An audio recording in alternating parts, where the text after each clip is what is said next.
The issue of modesty is a tricky one, isn't it? It's tricky when we're raising daughters, it's tricky when we're young women, and it's tricky when we're middle-aged women.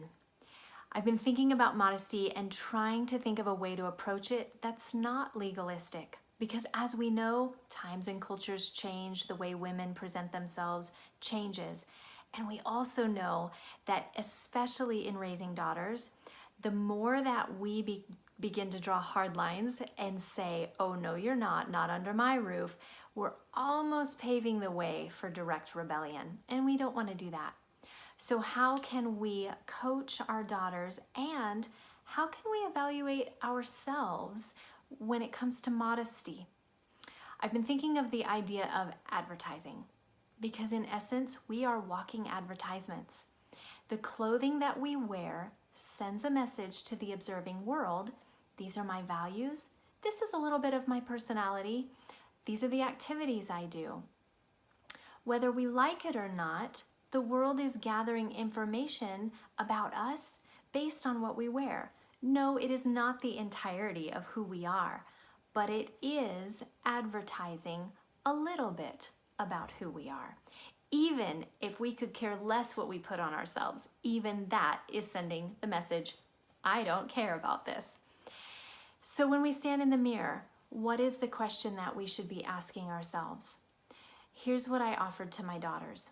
When you stand in the mirror, I want you to ask yourself if the clothing that you're putting on is inviting people into your personality, into your heart, into your value system. Is it inviting them to get to know those things about you?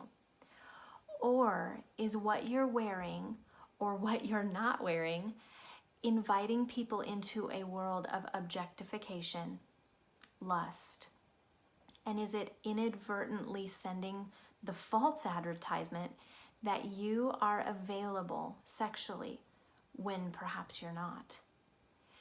That should be the way that we determine what we put on our body. Interestingly enough, there is a way of advertising that more is available sexually, and it's good, and that is in the context of marriage. It can be flirtatious and it can be fun and wonderful to advertise and to tease that more is available if it is indeed available.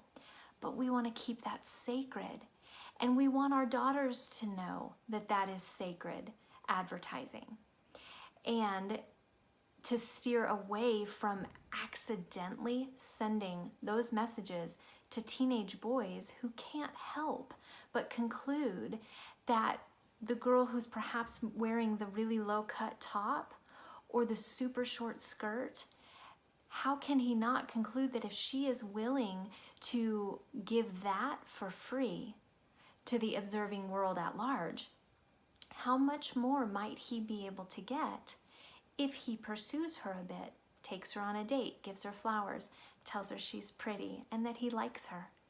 He can't help but think, what more might she willingly give up cheaply if she's willing to give that for free? So I encourage you, in your own attempts to clothe yourself in a way that brings honor and dignity to the worth that is found internally. That's what we want our daughters to know, right? Is that their worth is internal. It's in their heart. It's in their mind. It's in their gifts. It's in their personhood. Our worth is internal. And our clothing can simply become an extension of those things and an invitation to get to know more about those things. We don't want to dress in a way that causes people to stop short at simply the external appearance. I hope this is helpful.